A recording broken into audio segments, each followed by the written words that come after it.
Okay, it is 5:40 p.m. and I call the meeting to order. Let's do a roll call to see who's here. This is Brian. I am present. This is Rainey. I'm present.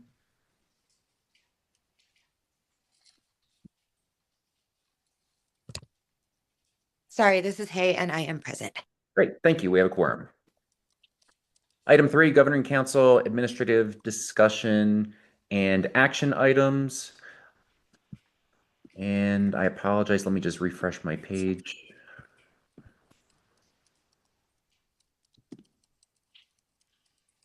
There we go. Item 3.1, recommendation to approve the agenda for the January 15th, 2020, it says 2025, but it should be 2026 regular meeting. Is there a motion? And this is Rainey. I make a motion to approve the agenda for January 15th, 2026 regular meeting. This is Hay, and I second it. Thank you. Roll call vote. This is Brian. I approve. This is Rainey. I approve. And this is Hay, and I approve. Motion passes. Item 3.2, a recommendation to approve the minutes from the December 15th, 2025 regular meeting. And this is Rainey. I make a motion to approve the minutes from the December 15th, 2025 regular meeting. This is Hay, and I second it. Thank you. Roll call vote. This is Brian. I approve. This is Rainey. I approve. And this is Hay, and I approve. The motion passes. Item 3.3, a recommendation to approve the 2026-2027 school year calendar for submission to Albuquerque Public Schools for Student Information System SIS scheduling purposes. Lori, I will turn it over to you. Thank you, Brian. There's a little backstory here. Partially, this is due to the fact that New Mexico is implementing a statewide student information system. So that's going to require Mountain Mahogany to have our own account. For the past 8 years, we have been a school underneath Albuquerque Public Schools overall, much larger account. However, we still need Albuquerque Public Schools to put our calendar and schedule in for the 26-27 school year.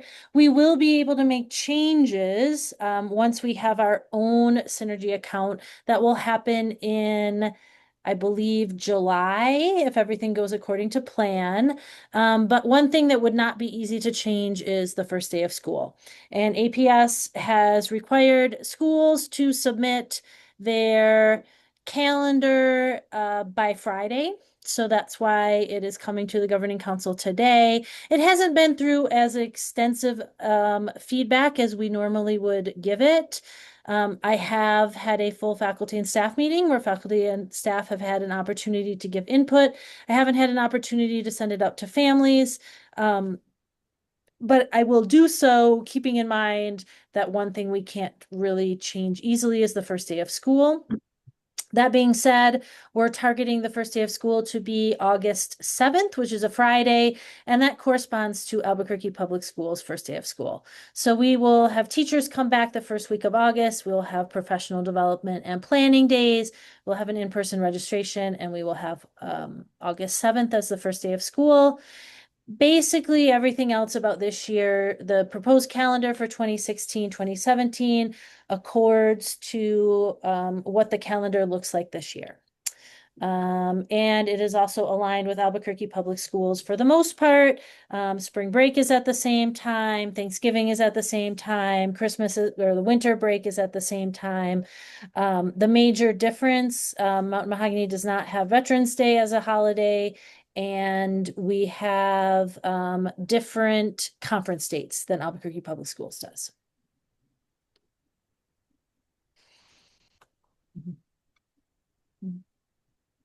Hmm. Are you ready for questions? I am ready for questions. I'm just checking to make sure I updated a draft into the meeting materials. Looks like I did. Yes. Great. I had a chance to review it beforehand.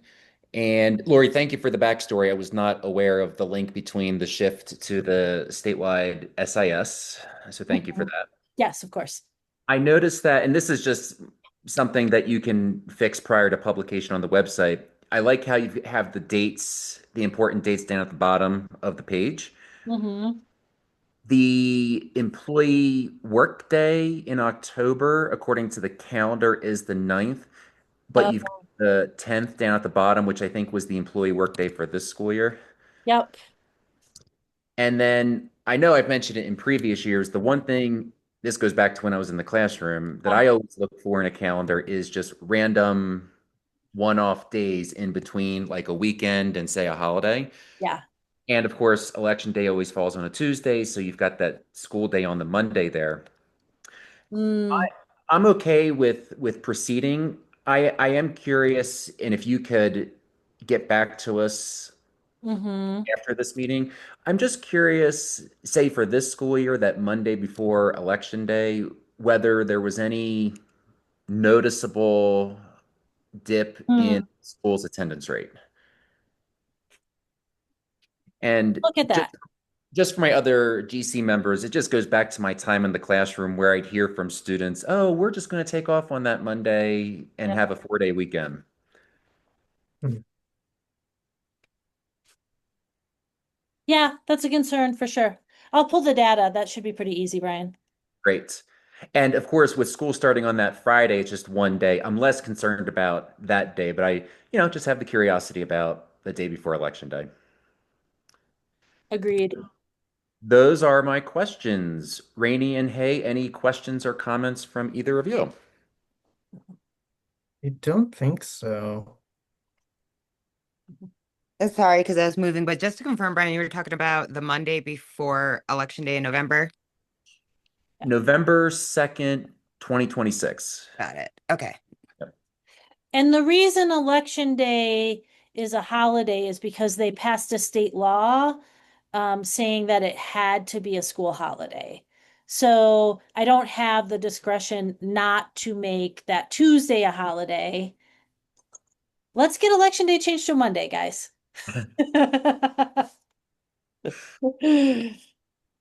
I appreciate the can-do spirit, but that one might be outside of our control. Just a little bit. Fine, you might be right.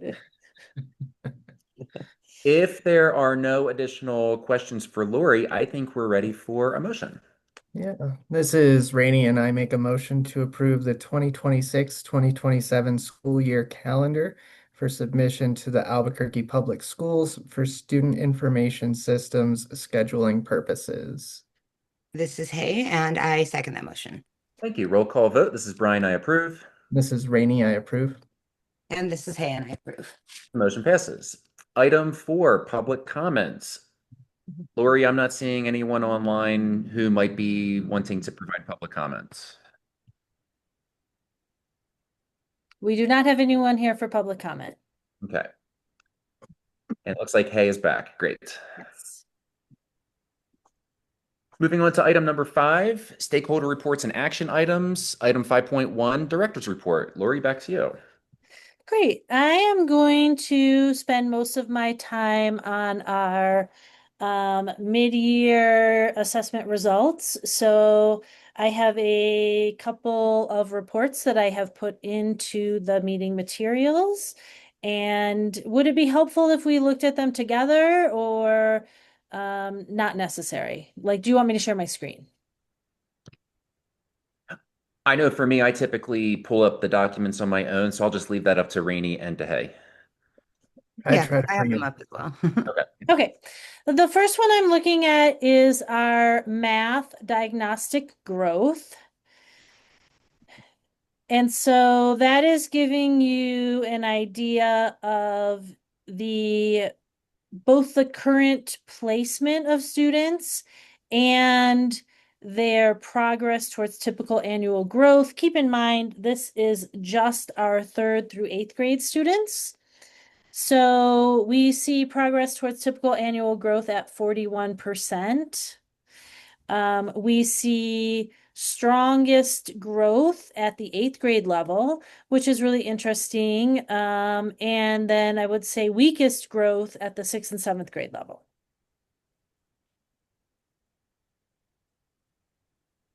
I think that might reflect for some 8th graders the fact that they know that they're headed to high school and they're starting to take this seriously and they want to be placed in the right math class and they want to make sure that, we aren't sending test results that don't reflect their abilities.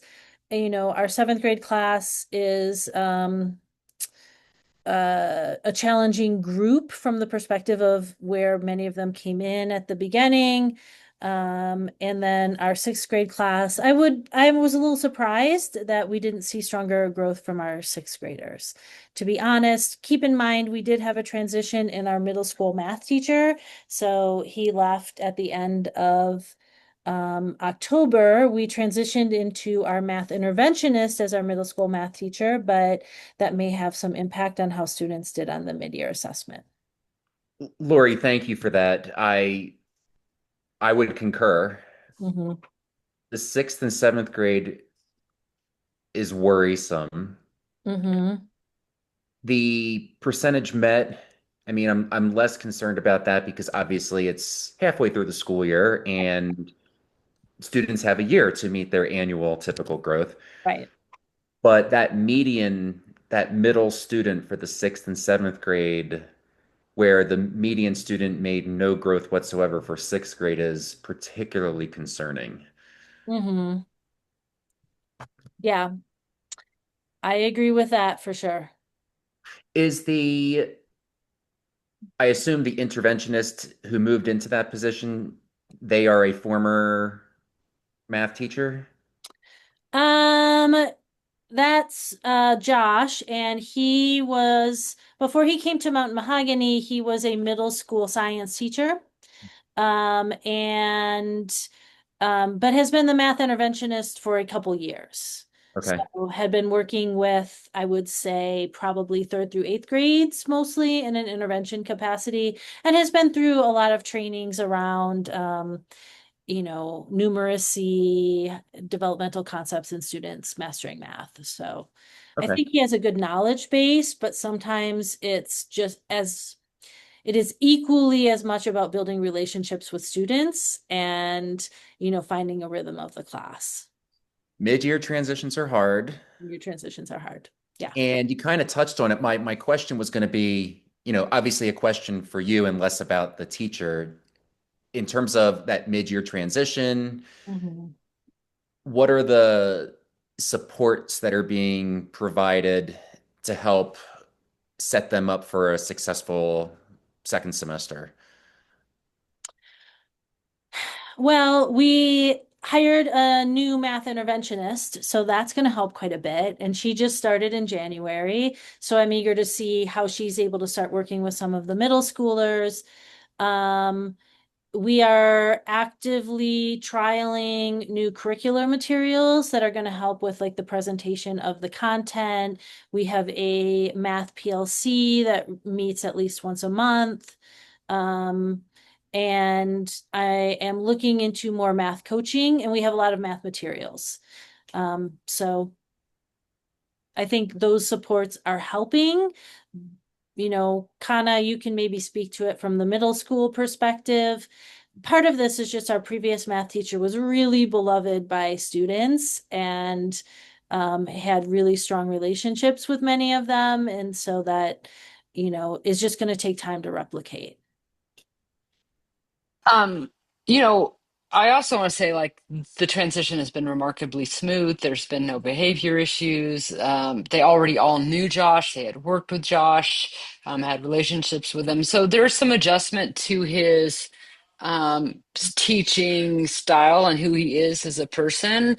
But when we all asked, like, hey, do you need any support? Is there anything you need from us for like, school? He was like, I got it. And he does. It's been great. And he is already like seeing the problems that some of the kids have. And I'm so excited about this one thing. He's assigning homework, which I think is so critical for math. You can't just like if you stick the landing once, you have to keep practicing it or you're not going to learn it. And so the kids are getting homework and they're talking about it. They're getting home and do it. Like, I forgot my Chromebook. I better go find it. I have math homework. And he is curious about more effective curriculums. So I'm excited about having him actually as the math teacher.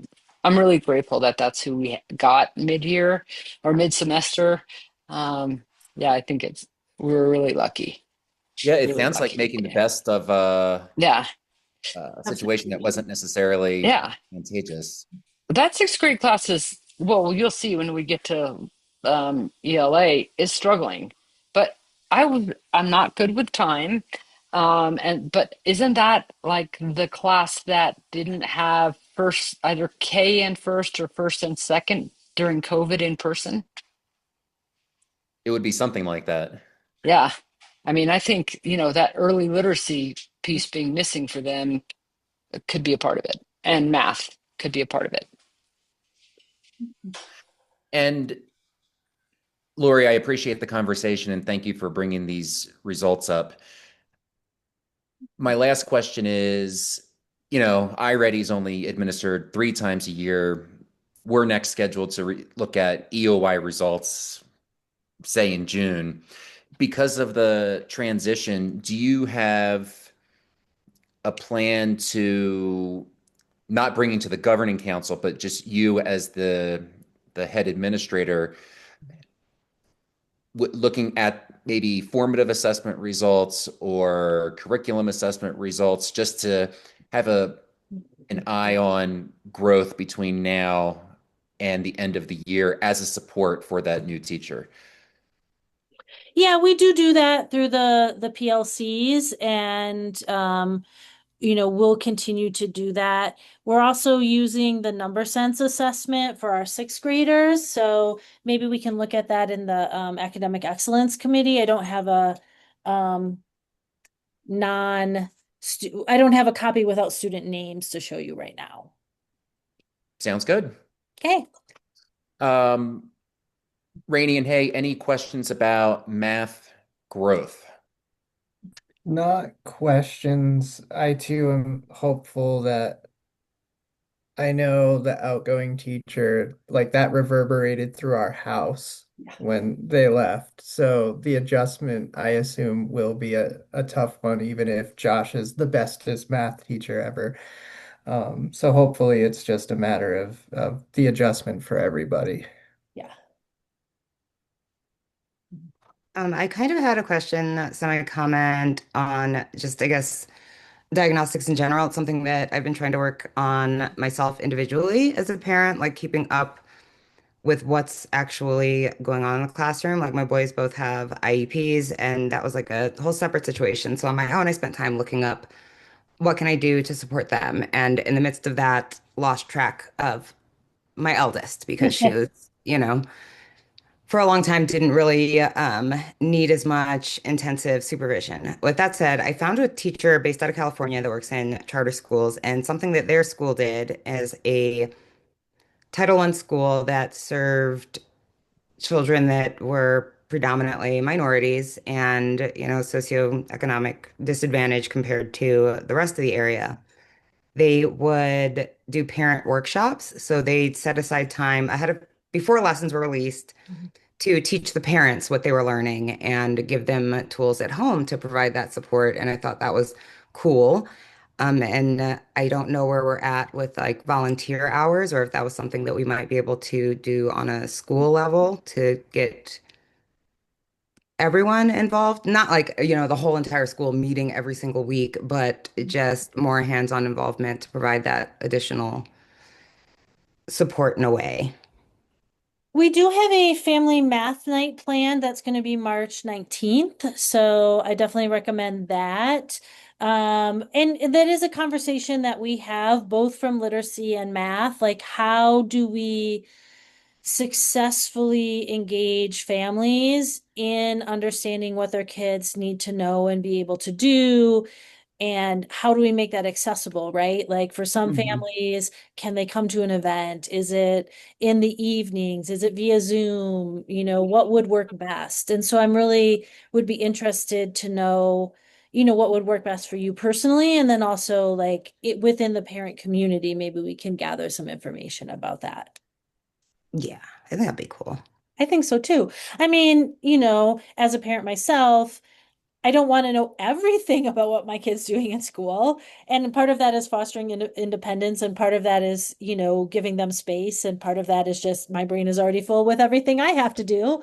But I want to know enough to be able to have engaging, reflective conversations with her, right? So that Yeah. we have things to talk about. And so I think that's really important.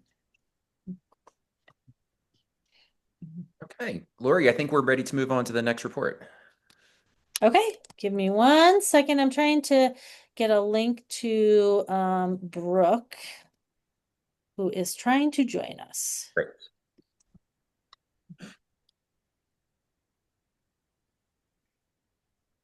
And sorry, may I ask, I had mentioned my dad was going to be in town and they are, about him, if they're going to be out here for most of the year, being a part of the governing council, can he listen in? Yes. Yeah. Okay, I just wanted to ask. Yeah. Oh, and look, here's Brooke. I think that would be a great start. Hey, and then, if after listening to a meeting, he feels like it's his cup of tea, then Brian would be the person to approach as far as like official membership. Okay, I'll tell him. Brooke, did you make it? I did. It's a little loud here. I'm in a different meeting, so I'm gonna go ahead and kind of just stay Okay. in the background. So That's great. We're glad you could join. Thank you so much. And if we could have the draft minutes show that Brooke joined us at 6:01. Yep. And hey, just to close the conversation on your question, these are public meetings, so anybody can join. Okay, cool. Thanks. Hey, can I ask you a quick question as a mother of a sixth grader? What year was Solara like? I mean, she wasn't here, so I don't know if you were in a state where it was out of actual physical school, but what years were those Florida. for her? Yeah, She oh, was we went on spring break. It was kindergarten. Mhm. Spring break okay, that's what I happened was and thinking. then yeah, she just didn't go back Yeah, so it until was like it was with it, so our sixth grade class is our kinder first class for COVID. COVID. So Yeah. they did all miss a lot of foundational person to person skills. So I just want to put that out there as we approach the language arts Mhm. report. So, approaching the language arts report again, we have progress towards typical annual growth at 56% for ELA, and we have a current placement distribution of 41% of students proficient, 25% of proficient students at the lowest level. Um, all of these are a significant gain from beginning of year. So if we're at 41% proficient now, at the beginning of year, we were at 35% proficient. And at the beginning of the year, we had 30% of students at the lowest category, and now we only have 25. We have strong progress towards typical annual growth in third grade. We have the strongest growth in eighth grade, 267%. Those eighth graders really want to show that they've actually learned and that they're ready to go to high school. Seventh grade actually also has strong growth here. Sixth grade, again, is not showing progress. Median progress is 0%. I do think, some of that does have something to do with the adjustment to middle school, right? And it is a pretty big adjustment. And because, we have a lot of students here who weren't at Mountain Mahogany in fifth grade, it's adjustment to a new school as well.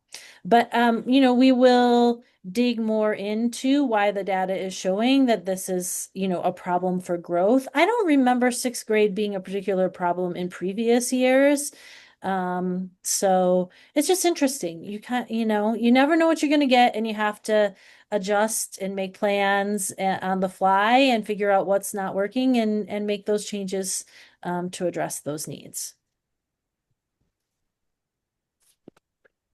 Lori, similar question to my math question, and I guess just for sixth grade this time, between now and the end of the school year, what tools are in place for the teacher and then for you to participate in that conversation to determine whether students are on track to show that they're growing, even if they don't hit grade level before the end of the school year?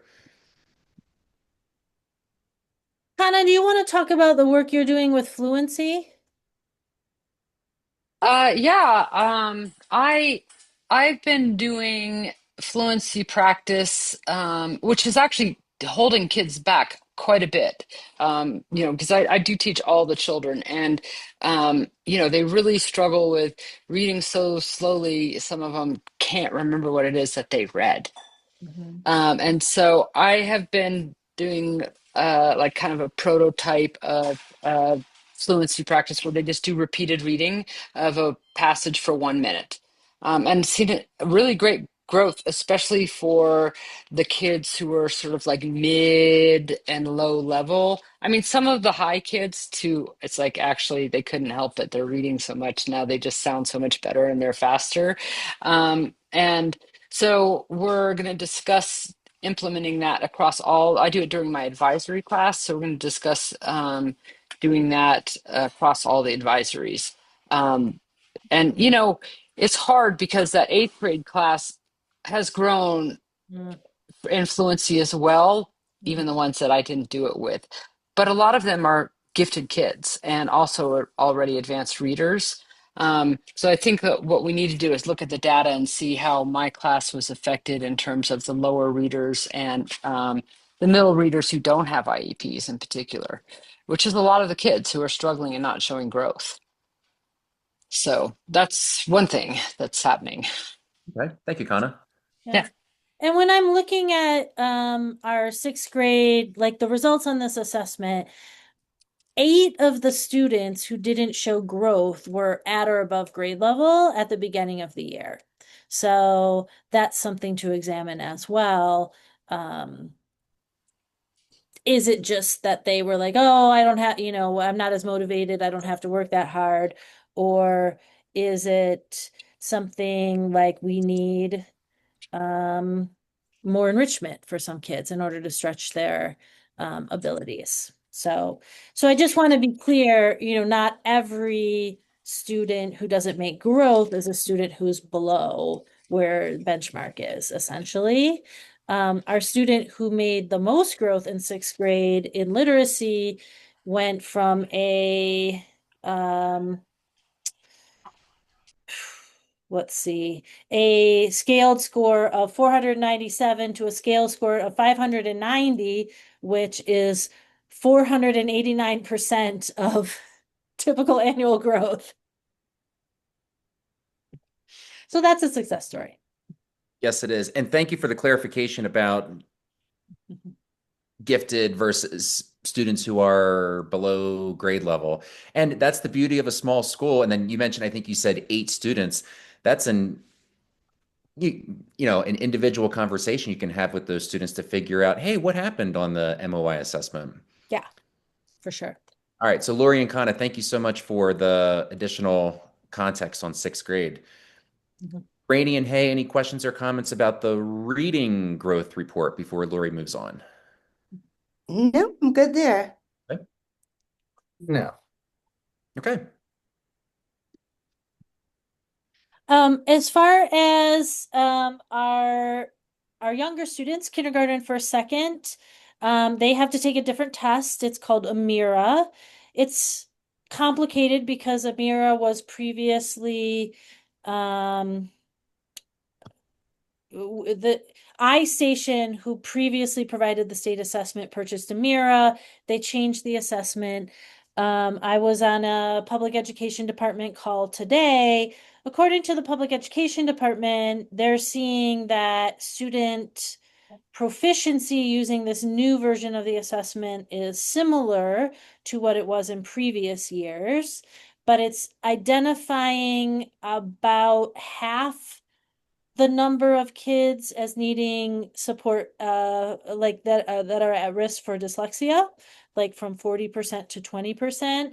I asked for data to show me, okay, well, what about the lowest tier, the under 20 percentile, the critical? Does that compare this year with previous years? This was just this morning. I haven't gotten a response yet, but I will follow up. I will say that what we're seeing is that the new assessment doesn't do as good of a job identifying students who might be struggling readers or on the pathway to becoming struggling readers. So because I can't provide you with the same formatting of the results, I'm going to do a little bit more work on that. I'll take it to the Academic Excellence Committee first, Brian, and then we can bring it to the full board next month if that's acceptable. Sounds like a plan. Okay.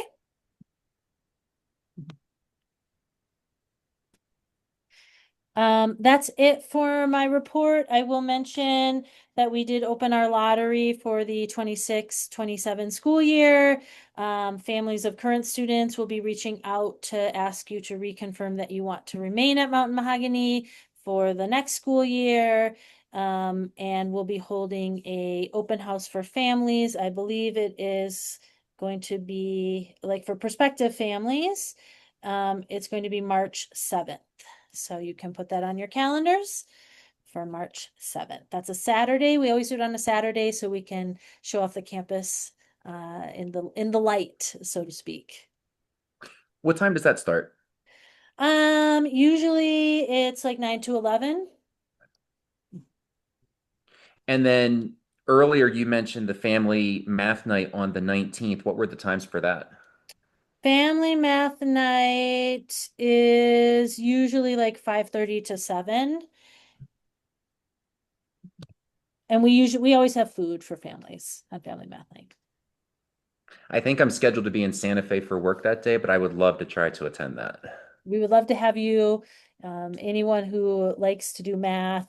We like to have it on Pi Day when we can. It didn't work out this year, but we'll probably still be having pie and pizza, to be honest.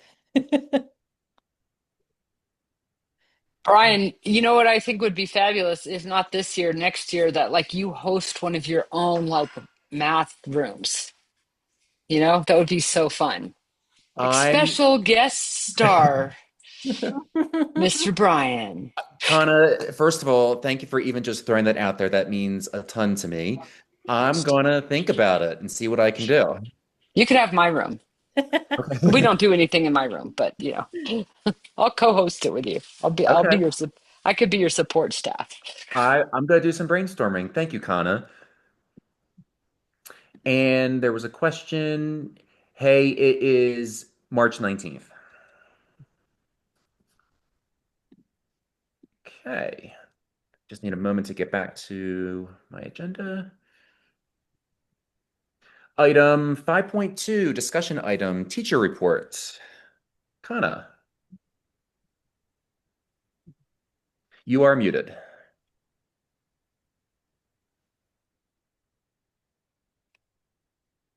Hi, I'm looking for my tab where I added some stuff. Did you guys get a chance to read it? I scanned it. Okay. I I mean, did. because I hate reading things to people if I don't have to. Um, but mirroring a lot of so I'm just going to sort of do my own shtick, and then I'm going to add some quotes for you that I got late, and I'll amend it and have Lori repost it. But mirroring what Lori said is like middle of the year is like its own special event. Teachers have like a whole different sense of time and calendar than educators do than other people. Um, you know, June is not our middle of the year. And so, that's what a lot of people are busy doing, trying to get back into the groove after break. Everybody seems to be mostly feeling pretty positive about their assessment results. Everyone sees the growth. The teachers' own comments to me were that for the most part, they're feeling pretty positive about where their individual classes are. Um, we've done that. There's been a lot of feedback that staff want more opportunity to connect and to feel connected. And so me and Lori are working on opportunities to do that. And one of the things we did was a connecting to our community quilt on our PD day, which is hanging in the office. I invite you all to come. Fill out a little postcard size, stick it on our quilt. We're going to invite families to come and fill it out too, just about things that people love about Mountain Mahogany and the Mountain Mahogany community. And I feel like it was nice. It's always nice to do like arts and crafts and do creative things together. I thought it went over pretty well. One of the things I asked teachers were just what are their hopes and outcomes for students this semester? If you've read it, I'm not going to read the ones already there unless you'd like me to. Does anybody want to me to I read don't, them? I don't think it's necessary Okay. unless there's something that you want to highlight in particular. Um, no, if you read it, I think you'll get a good idea of, a lot of different places. Teachers have so many different ways of approaching learning, right? And so I think that, but what I would like to do is just read the four that I'm adding, if that's all right with you. Go Okay. for it. So I have huge, probably unrealistic hopes that we can get at least half the class to grade level proficiency in reading and math. We shall see. I know who that teacher is, and I think they'll do it. To have more students reach proficient level in all subject areas. Hoping to push students to continue to grow in their writing. They've improved so much since fourth grade, and also hoping they increase their responsibility and independent skills to prepare for middle school. We're also doing an investigative journalism unit in ELA right now, and hoping this helps students analyze the world with a critical and curious mindset. I love that one. It's so Mountain Mahogany, isn't it? I hope middle school students stay engaged and learn some useful art techniques. Improved math. We often also need measures of students' well-being. So those were the additions that I'll have Lori repost for me. It's interesting hearing. I heard the word that stuck out, Kana, was unrealistic. Oh And yeah, but I would flip that around and call it ambitious. yeah, I agree. I agree. Um, and that is a teacher who stepped in mid-semester too, but a highly skilled teacher with a mm, blossoming head teacher. I'm not blossoming co-teacher. Sorry. So I have high hopes. Well, that's what jumped out to me, Kana, in the ones that you read out loud and the ones that were in your report as well, including I want my students to grow exponentially. Like these aren't teachers who are resting on their laurels. Like Right. it's January, half Right. the school year, still got a ways to go, and just continuing to push and have those ambitious goals. And Hmm. the staff should be commended for that. I'll pass that on to them. Thank you. I think also there's nothing like middle of the year assessment to be like, oh, here's where we actually are. I mean, we can have all our own little assessments happening, but there's something about that standardized assessment that really helps you understand where the students are at. Agreed.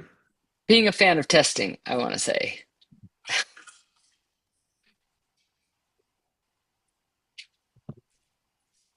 Are there any questions or comments about Kana's teacher report? I don't think so. Oh, yeah, thank you. Yeah. Absolutely. And again, I'm still working on that AI angle, including trying it myself. But if there's ever anything that you want me to investigate or include, just let me know and I'm happy to do it. Awesome.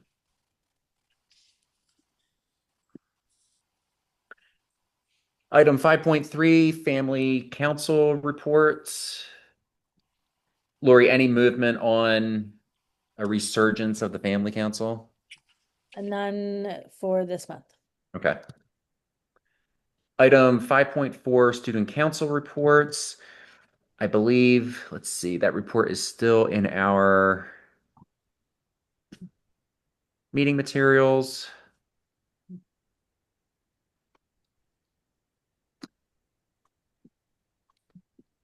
Moving on to item 6, Finance Committee. 6.1, discussion, summary from previous Finance Committee meeting on January 8th, 2026. And I believe we're going to Mary. Yes, we are. So, just to go over the summary, in on the website, is the report, along with a few other items, for you all to look at, if you want to pull them up. The first is we do something called the tracker, RFR tracker, which is kind of down at the bottom. And it shows every grant we have and where we are on billing for each grant. And I don't know, previously I heard everybody was kind of pulling their stuff up, so we can share if you need us to, but it's also, I just pulled it off the website, so it should come up pretty well. We try to bill every month. Some of them are very small, and if they're ancillary, sometimes our billings don't start getting coming in until a little late in the or early in the second quarter.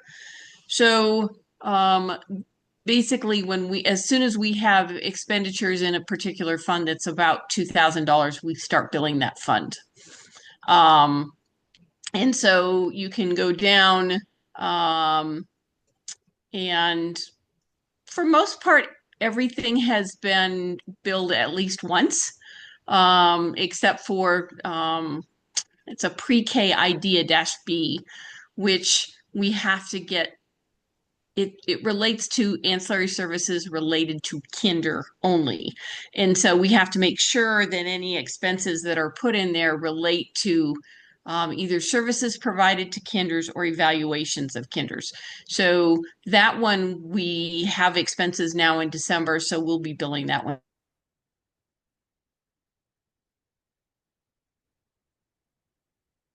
PSCOC lease assistance, and that's because we did not get the award letter for fiscal 26 until middle of December.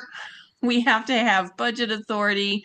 That is in process with the state, and as soon as that happens, we'll start billing, and we will bill the first half of the year, probably next week. So that's where we are on RFRs. And then the pledge, we always, for about 4 years now, we've gone over the pledged collateral because it had been an audit finding that we have to have under statutory, but we bring that to the board when we do our quarter end report. So you'll see that next month when we do our December financial statements. And then after that, we're going to start with the other items in the agenda. Mary, can I ask a question before you do that? Sure. Can you just talk a little bit about the notes that you have in the RFR tracker for 27520, the math lab? The one that says need additional documentation? Yes. Well, there's this report that anytime we send an RFR in, Lori has to write a report, and Lori, you're the one actually doing it. So perhaps you can, I have not actually looked at it. I'm just like, Lori, I need that report.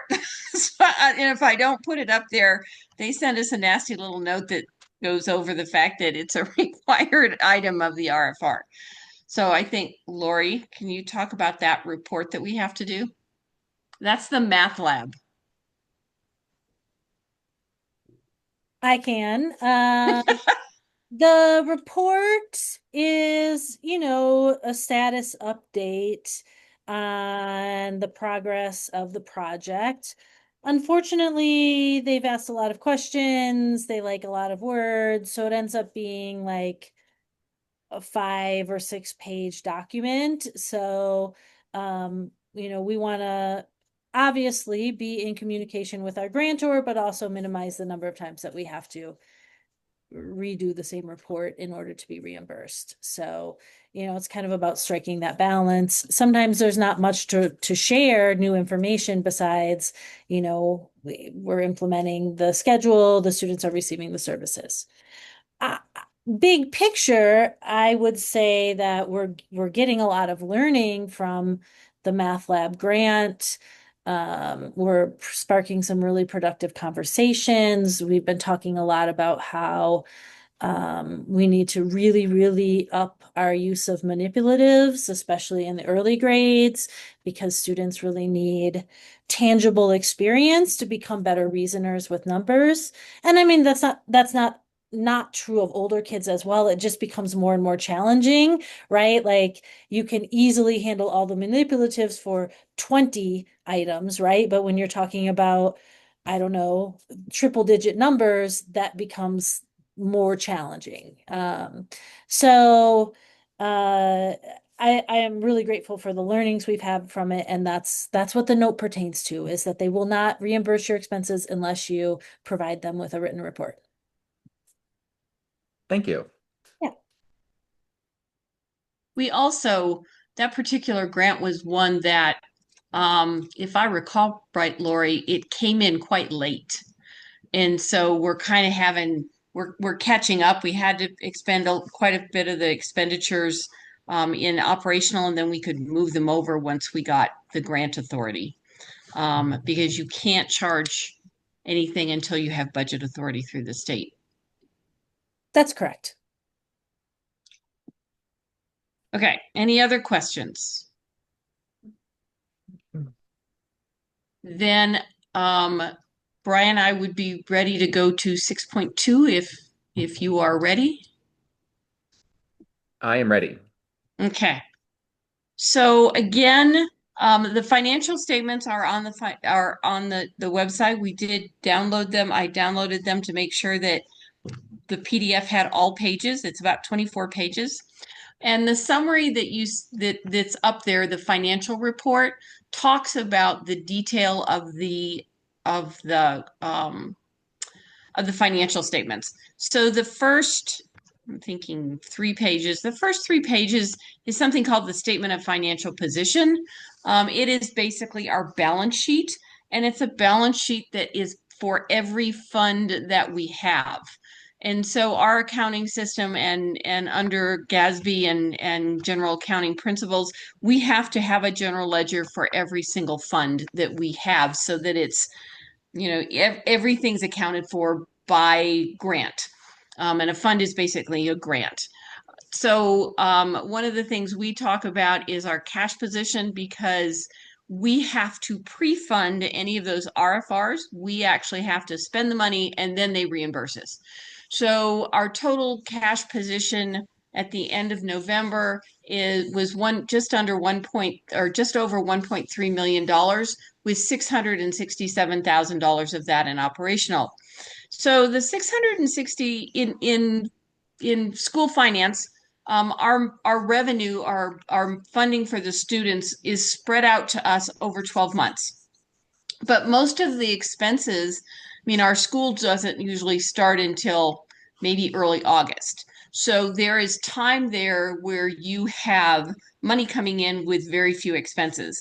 However, at the end of the year, we pay our teachers all the way through July and into October, depending on the year, or excuse me, into August, depending on the year. And so we have to have cash at the end of the year to make those payrolls in July and August. So seeing cash sitting in the operational fund isn't necessarily meaning that we have a lot more money to spend over what we're spending.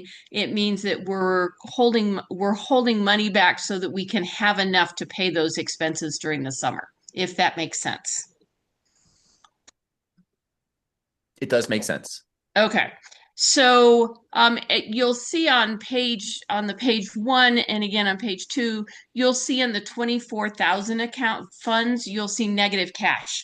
That's basically we're paying those bills. We've billed the grantor and we have yet to get the funds in. In the meantime, while we've billed that, we have new funds coming in. A lot of our funds in those grants are wages. And so every 2 weeks, we have more money that at some point we're going to bill, and we do try to bill at least once a month. So that's the statement of financial position, which it's called for governmentals. If you are in business or perhaps you have your own, it's called balance sheet.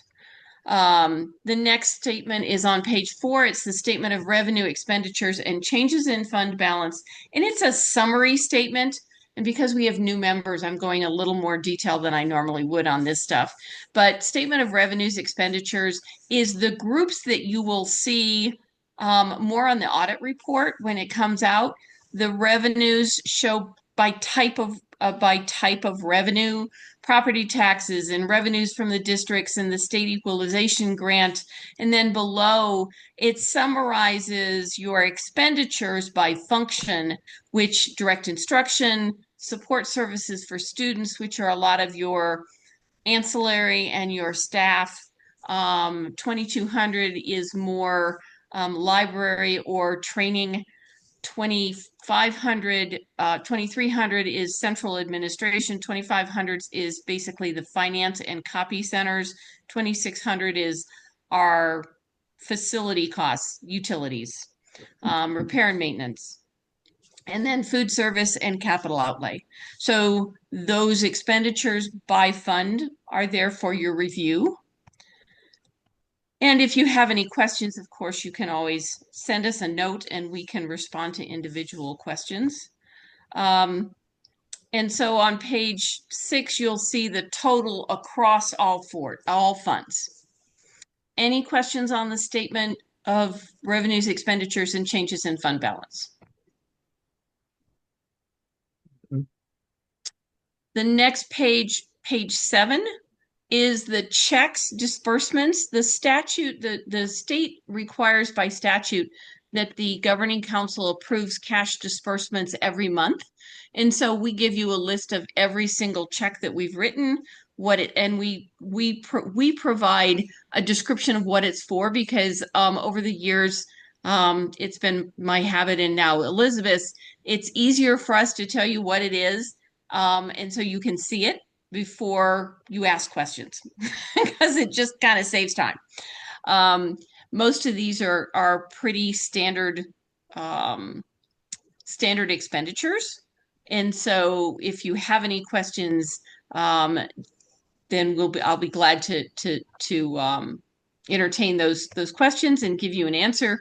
This, I think Elizabeth always says this is her favorite statement, because she does these checks all the time. Mary, the comment that you have in the financial report regarding disbursements, comments regarding the purpose for payments have been supplied for anticipated questions. I feel like it's directed toward me. No.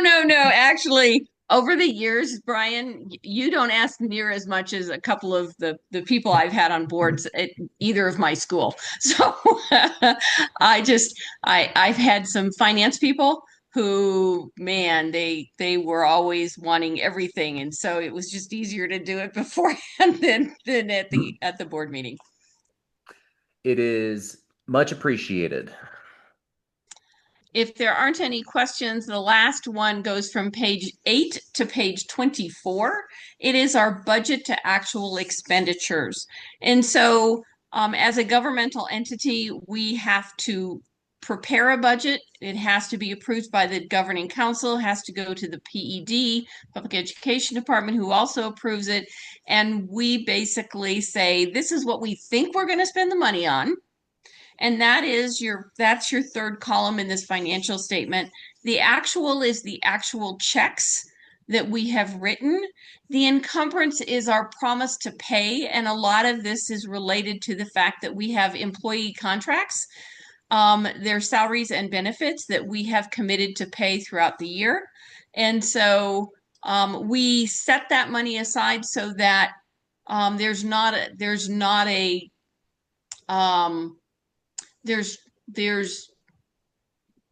it takes the encouragement away from people who say, oh, there's money there, we can go spend it somewhere else. So it's called an encumbrance, and it's a commitment to purchase, which means it's not available to spend. That fourth column basically says, okay, if you take your budget, your actual and your encumbrance, and that's what is left to pay. Our PED reviews our quarterly financial statements. The auditors review it on an annual basis, and it is very important that we attempt to try, especially by year end, that each function, and a function is that in that summary statement, direct instruction, that's a function. And if you look at your account numbers, it's that second set of digits. 1,000 is direct instruction. So when we're looking at those financial statements, we try to make sure that each of those 4-digit functions have positive availability at the end of every month. If we see there's an issue, we'll do a bar. And at quarter end, it's very important that everything is positive when we report to the board. In November, we only have one function in IDEA-B Fund 24106, which is page 20, with a negative availability.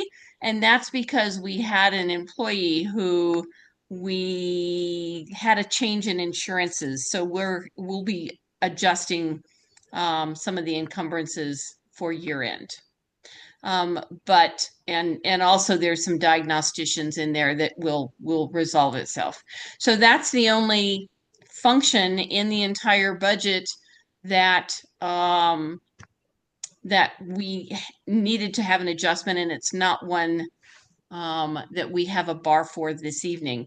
If you go to the last page, you will see that the school's entire budget, including capital funds, grant funds, and operational funds, is just under $5.5 million. So the school actually is a fairly large entity in a fiscal manner. Any questions on the financial statements? And if not, then we would, Brian, we would request that the GC approve the financial statements and cash disbursements for month ending 11/30, Thank you so much, 2025. Mary. And just to bring us back to the agenda, we are on item 6.2, and I'm ready to entertain a motion. This is Rainey, and I make a motion to approve the financial statements and cash disbursements for the month ending 11/30/2025. This is Hay, and I second it. Thank you. Roll call vote. This is Brian. I approve. This is Rainey, I approve. And this is Hay, and I approve.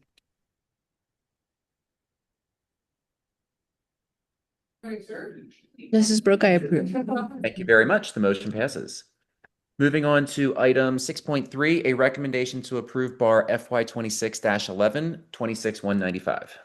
So Fund 26,195, and this is on the board, this is on the financial on the website.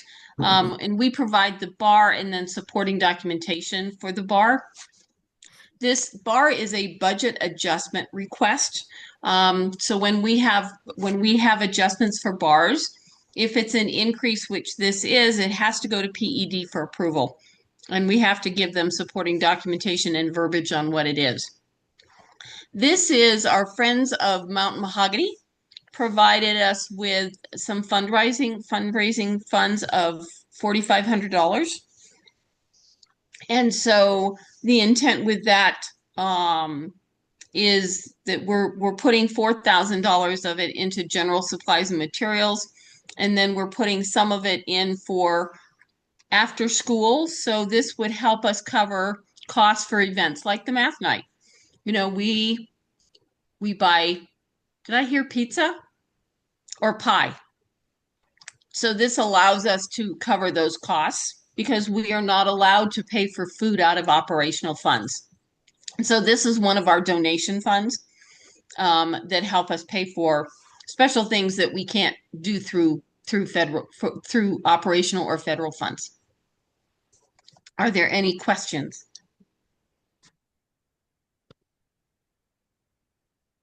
I am not hearing any questions, so I think we're ready for a motion for item 6.3. This is Rainey, and I make a motion to approve bar FY 2611 26195. This is Hay, and I second that. Thank you. Roll call vote. This is Brian. I approve. Mrs. Rainey, I approve. This is Hay and I approve. Brooke, I approve. And the motion passes. The next Finance Committee meeting is February 5th, 2026.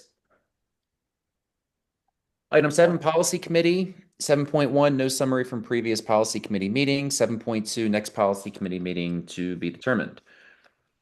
Item 8, Academic Excellence Committee. 8.1, we have not held an Academic Excellence Committee meeting since the last GC meeting. We were originally scheduled to meet yesterday, but there was a request to push that back. On the agenda, you'll notice there's a request to reschedule for January 21st. Offline, we decided to move that to 1 week later to the 28th of January, and then not hold a February meeting because it would have been literally the next week. So I will have an update on the work of the Academic Excellence Committee at our February GC meeting. For the agenda, we are staying focused on the monitoring of the strategic plan, and then specifically on my draft agenda for our January meeting. There are a few items in the strategic plan that require some baseline data, that require a survey of the staff, and Lori and Kana will be meeting prior to the meeting and then coming to that meeting with some next steps for staff survey to get some baseline data for some items from the strategic plan. So again, our next meeting will be on the 28th of January. Item 9, Council Development Committee. 9.1, review status of board member training hours and training opportunities. I haven't seen an email from PED lately with confirmation about where everybody is, but for my fellow GC members, are there any questions or comments about board member training hours between now and June 30th? No. Okay. Item 9.2, just our standing agenda item to remind all of us that we just want to keep in mind any ideas for potential candidates for joining the governing council in the future. Item 10, Director Support Committee. 10.1, nothing to report. Item 11, Audit Committee. 11.1, nothing to report. We have made it to the end of our agenda, so I'm happy to entertain a motion to adjourn. This is Rainey, and I make a motion to adjourn. Oh, sorry. This is Hay and I second it. Thank you. Roll call vote. This is Brian. I approve. This is Rainey, I approve. Brooke, I approve. Hay and I approve. Thank you very much. The motion passes. The meeting adjourns at 6:42 p.m.